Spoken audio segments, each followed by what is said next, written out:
Hello movie প্রেমী বন্ধুরা, আজকে আমি যে সিনেমাটির গল্প বলবো সেটা একটা চোরের গল্প। সে কিন্তু শুধুমাত্র চোর না, সে এক্কেবারে পাক্কা খেলাড়ি। তার নাম ডায়াবলিক। এই ডায়াবলিক এমন একজন চোর যাকে কেউ আজ পর্যন্ত ধরতে পারেনি। মাথা থেকে পা পর্যন্ত সে কালো পোশাক পরে থাকতো, তাই আজ পর্যন্ত তার চেহারাও কেউ দেখতে পায়নি। কিন্তু তার সবচেয়ে স্পেশাল গুণ হলো সে হঠাৎ করে মানুষের চোখের সামনে দিয়ে উধাও হয়ে যেতে পারে। আপনারা যে গল্পটা শুনতে যাচ্ছেন সেটা একটা দুর্ধর্ষ চোরের গল্প। সো আপনাদের মধ্যে সাসপেন্স না বাড়িয়ে চলুন মুভি এক্সপ্লোশন শুরু করা যাক। গল্পটা শুরু একটা ভয়ঙ্কর চুরির ঘটনা দিয়ে। ইতালির এক ব্যাংক থেকে ডায়াবলিক কিছু দুর্লভ গয়না চুরি করে পালায়। পুলিশ দ্রুত তার পিছু নেয়, মনে হচ্ছিল এবার সে আর রেহাই পাবে না। কিন্তু হঠাৎ সে তার গাড়ির একটি বাটন চাপলে যে রাস্তা দিয়ে যাচ্ছিল সেটা হঠাৎ উঁচু হয়ে যায়। সে সেই রাস্তা স্লাইড করে পুলিশের মাথার উপর দিয়ে উড়ে চলে যায়। সবাই তো অবাক, কিন্তু পুলিশও হাল ছাড়ে না। আরেকটি দল তার পিছু নেয়, তখন ডায়াবলিক তার গাড়ি থেকে একটা বিষাক্ত ধরনের গ্যাস ছাড়ে, যাতে সবাই অচেতন হয়ে পড়ে। তবু এত কিছুর পরেও ইন্সপেক্টর জ্ঞানকো তার পিছু ছাড়ে না। তিনি পিছু নিতে নিতে হঠাৎ দেখেন ডায়াবলিকের গাড়ি রাস্তায় উল্টো হয়ে পড়ে আছে, কিন্তু ডায়াবলিক কোথাও নেই, যেন মাটি ফুঁড়ে গায়েব হয়ে গেছে। যার ফলে জ্ঞানকো খুব হতাশ হয়ে পড়ে। এদিকে আরেক জায়গায় শহরের এক উচ্চ পর্যায়ের পার্টিতে দেখা যায় ডিফেন্স মিনিস্টার জার্জিওকে। সেখানে এক রূপবতী নারী প্রবেশ করে, যার নাম ছিল ইভা। তিনি এক ধনী ব্যবসায়ীকে বিয়ে করেছিলেন, যিনি মারা যাওয়ার পর ইভা পুরো ব্যবসার মালিক হয়ে যান। তার সৌন্দর্য আর রুচিশীলতা তাকে শহরের আলোচনায় কেন্দ্র করে রাখে। পার্টিতে সবাই ইভাকে ডায়াবলিক সম্পর্কে সাবধান করে দেয়, বলে তোমার কাছে যেহেতু অনেক সম্পদ আছে, ডায়াবলিক যে কোনো সময় তোমাকে টার্গেট করতে পারে। সবাই তার ভয়ঙ্কর কাজের কথা বলছিল, পাশাপাশি ডায়াবলিকের বুদ্ধির প্রশংসাও করছিল। পার্টি শেষে জার্জিও ইভাকে বাড়ি পৌঁছে দিতে চাইলে ইভা যেতে রাজি হয় না। ঠিক তখনই হাজির হন ইন্সপেক্টর জ্ঞানকো। তিনি ইভাকে সাবধান করেন, কারণ ইভার কাছে আছে এক দুর্লভ পিঙ্ক ডায়মন্ড, যা যে কোনো সময় ডায়াবলিক চুরি করতে পারে। জ্ঞানকো ইভার কাছ থেকে সব তথ্য নেয়, সে কোথায় থাকছে, তার রুম নাম্বার কত, সে একা কিনা, সবকিছু। যাওয়ার আগে ইভাকে তিনি আবারও সতর্ক করে বলেন ডায়াবলিক কে সেটা কেউ জানে না। সে হোটেলের ম্যানেজারও হতে পারে, ওয়েটারও হতে পারে, আমি নিজেও হতে পারি। এসব শুনে ইভা কিছুটা আতঙ্কিত হয়ে পড়ে। এরপর ইভার হোটেলে এক ওয়েটার রবার্তোকে নিযুক্ত করা হয় তার নিরাপত্তার জন্য। কিন্তু দেখা যায় রবার্তোর রুমে একটা স্পিকার লাগানো আছে, যার মাধ্যমে ডায়াবলিক সব কথা শুনছিল। রবার্তো যখন রাতে বাড়ি ফিরছিল, হঠাৎ ডায়াবলিক তাকে আক্রমণ করে এবং হত্যা করে ফেলে। এরপর তার মৃতদেহটি গায়েব করে ফেলে। তবে এখানেই শেষ নয়। ডায়াবলিক রবার্তোর কণ্ঠ রেকর্ড করে সেটার অনুশীলন করতে থাকে, যেন সে রবার্তোর ছদ্মবেশে ইভার কাছে যেতে পারে। ঠিক তখনই আমরা প্রথমবারের মতো ডায়াবলিকের আসল ফেস দেখতে পাই। এরপর গল্প মোড় নেয় আরেক দিকে। এবার আমরা পরিচিত হই এলিজাবেথ নামে নতুন চরিত্রের সাথে। এলিজাবেথের হাজবেন্ড ওয়াল্টার কিছুদিন যাবৎ বাসায় আসছে না। এই নিয়ে এলিজাবেথ ভীষণ চিন্তিত। সে তার হাজবেন্ডকে অনেক বেশি ভালোবাসে, কিন্তু তার হাজবেন্ড তাকে ভালোবাসে না। ইভা যখন হোটেলে আসে, হোটেলের ম্যানেজার ও অন্যান্য স্টাফরা তাকে আন্তরিকভাবে স্বাগতম জানায়। এরপর ম্যানেজার পরিচয় করিয়ে দেয় রবার্তো নামের এক ওয়েটারের সাথে। কিন্তু আশ্চর্যের বিষয় হলো গতকাল রবার্তোকে ডায়াবলিক হত্যা করেছিল। তাহলে এই রবার্তোকে? হ্যাঁ, ঠিক ধরেছেন, এটাই ডায়াবলিক। ছদ্মবেশে ইভার কাছাকাছি আসার জন্য সে এখন রবার্তো সেজেছে। পরের দৃশ্যে আমরা দেখতে পাই ইভা তার রুমে ঢুকতেই ওয়াশরুমে চলে গেলেন। এই সুযোগে ডায়াবলিক লকার খোলার চেষ্টা করতে লাগলো, কারণ সেই লকারে আছে মূল্যবান পিঙ্ক ডায়মন্ড। মাত্র কয়েক মিনিটেই সে লকার খুলে ফেললো, কিন্তু দুর্ভাগ্যবশত ইভা ঠিক তখনই বেরিয়ে এলো। ডায়াবলিক পেছনে লুকিয়ে গেল। ইভার সাথে চোখে চোখ পড়াতেই রবার্তো তাকে জিজ্ঞাসা করলেন, আপনার কিছু প্রয়োজন? ইভার উত্তরে না বলায় রবার্তো অর্থাৎ ডায়াবলিক তৎক্ষণাৎ বেরিয়ে গেল। অন্যদিকে সেদিন রাতে এলিজাবেথ খুব চিন্তায় ছিলেন, কারণ তার স্বামী ওয়াল্টার এখনো বাড়ি ফেরেনি। হঠাৎ করে ওয়াল্টার বাড়ি ফিরে এলো। ওয়াল্টারকে দেখে এলিজাবেথ ভীষণ খুশি হলো, কিন্তু ওয়াল্টার জানালো সে বেশিক্ষণ থাকতে পারবে না, তাকে আবার চলে যেতে হবে। এখানেই চমক, কারণ ওয়াল্টার হলো সেই রহস্যময় চোর ডায়াবলিক। তবে এলিজাবেথ সেটা জানে না। পরের দিন সন্ধ্যায় ইভা আবারও জর্জিওর সাথে দেখা করতে চায়। জর্জিও সুযোগ বুঝে ইভার সাথে খুব ঘনিষ্ঠ হওয়ার চেষ্টা করে, কিন্তু ইভা তাকে এড়িয়ে যায়।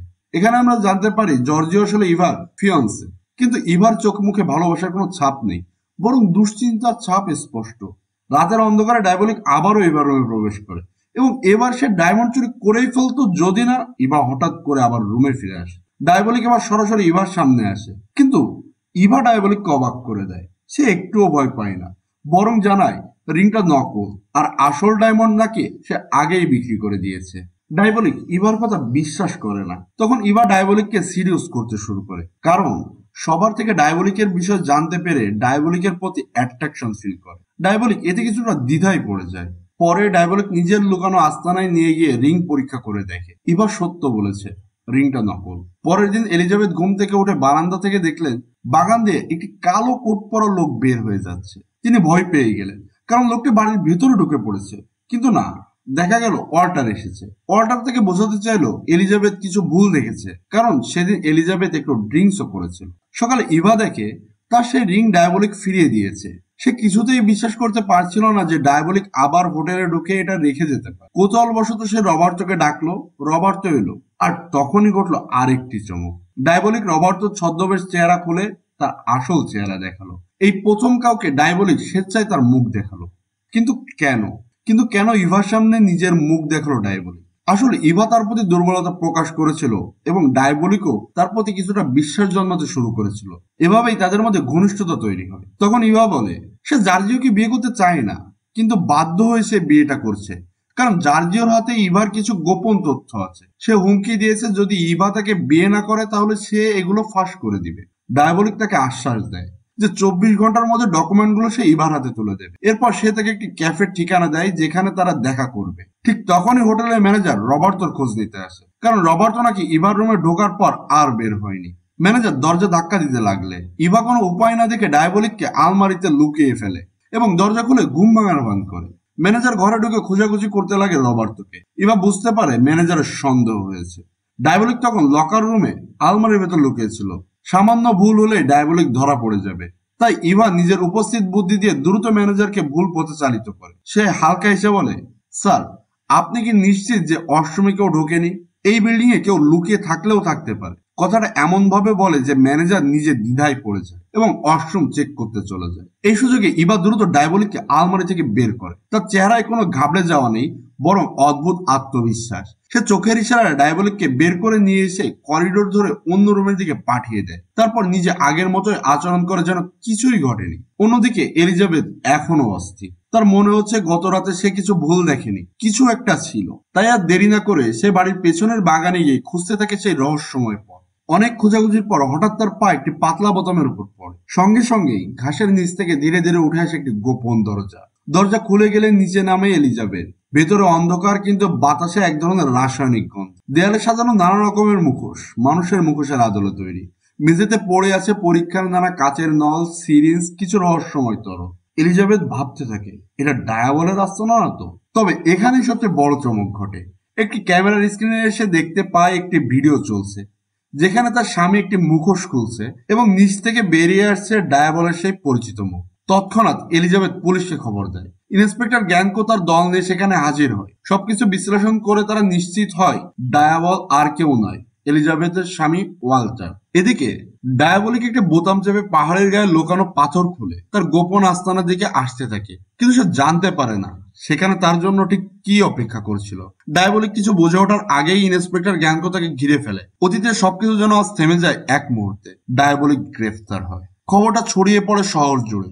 কেউ বিশ্বাস করতেই পারছে না ডায়াবলিক ধরা পড়েছে। এবার সেদিন বিকেলে ডায়াবলিকের দেওয়া সে ক্যাফেতে অপেক্ষা করছিল। ক্যাফের দরজার ওপাশ থেকে এক লোক চেঁচিয়ে খবরের কাগজ বিক্রি করছিল, ডায়াবলিক গ্রেফতার। ইভা ছুটে গিয়ে কাগজটা নিয়ে দেখে বড় হেডলাইনে লেখা, শহরের কুখ্যাত চোর ডায়াবলিক অবশেষে পুলিশের হাতে ধরা। পরের দিন আদালত চত্বর ভরপুর। ডায়াবলিককে মৃত্যুদণ্ড দেওয়া হবে, এটা নিশ্চিত।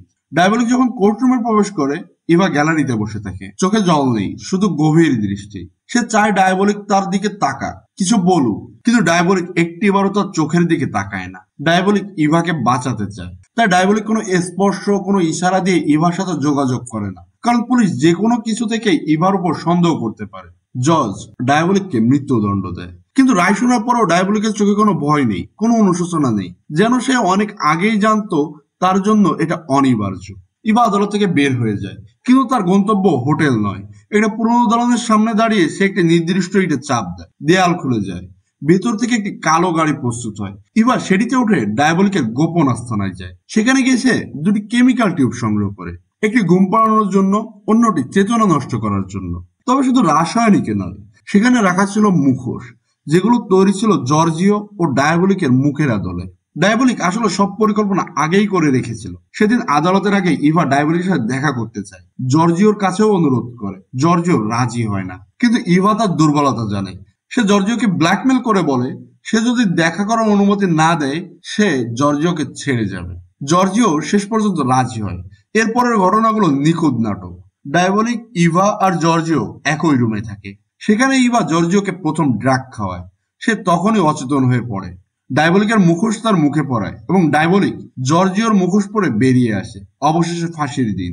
যখন ডায়াবলিককে ফাঁসিতে নিয়ে যাওয়া হবে তখন তার চোখ বন্ধ, একেবারে নড়াচড়া নেই। জ্ঞানকো প্রথমে কিছুই সন্দেহ করে না, কিন্তু শেষ মুহূর্তে বুঝতে পারে কিছু একটা ঠিক নেই। তবে তখন দেরি হয়ে গেছে, মাথা কেটে ফেলা হয়েছে। মুখোশ খুলতেই দেখা গেল সে ডায়াবলিক নয়, জর্জিও। সবাই হতভম্ব হয়ে যায়। ডায়াবলিক নেই, পুলিশ, সংবাদ মাধ্যম, পুরো শহর স্তব্ধ। একদিকে প্রতিরক্ষা মন্ত্রী মারা গেছে, অন্যদিকে ডায়াবলিক অদৃশ্য।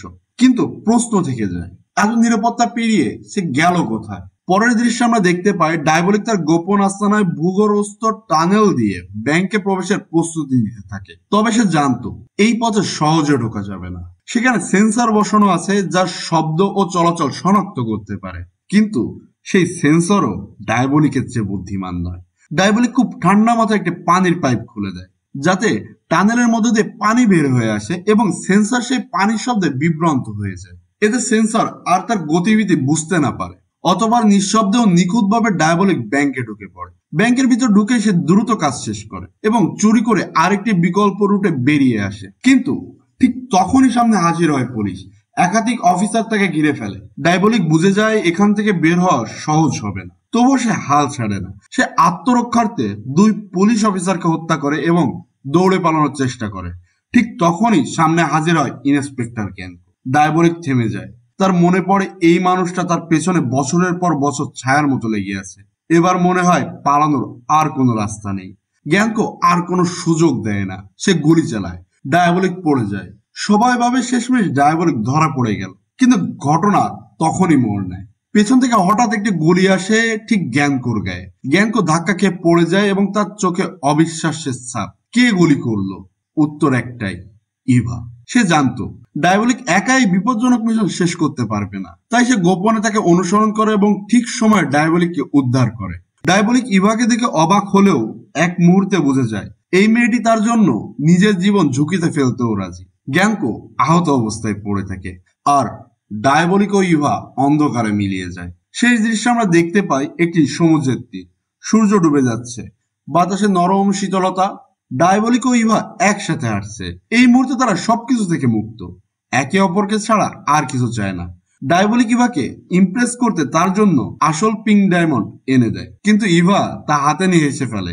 সে এখন বুঝে গেছে জীবনের সবচেয়ে মূল্যবান জিনিস কোনো হীরা নয়, বরং যার জন্য সবকিছু ছেড়ে দেওয়া যায় সেই মানুষ। তাই সে ডায়মন্ডটি সোজা সমুদ্রের তীরে ছুঁড়ে ফেলে দেয় এবং ডায়াবলিককে জড়িয়ে ধরে। এই অসাধারণ মুহূর্তের মধ্য দিয়ে মুভিটির সমাপ্ত ঘটে। কিন্তু এত বড় চোরের কাহিনী কি সত্যিই এখানে শেষ? না, এই কাহিনীর আরো 2টি বিস্ফোরক সিকোয়েন্স রয়েছে। তাই কমেন্টে লিখে জানান আপনি কি দেখতে চান ডায়াবলিক ও ইভার পরবর্তী অভিযান। আপনাদের কমেন্ট থাকলে অবশ্যই এর 2য় অধ্যায় নিয়ে আসবো। ভিডিওটি ভালো লেগে থাকলে এবং পরের ভিডিও দেখতে চাইলে চ্যানেলটি সাবস্ক্রাইব করতে ভুলবেন না। আজকের মতো এখানেই শেষ, দেখা হবে পরের ভিডিওতে। আল্লাহ হাফেজ।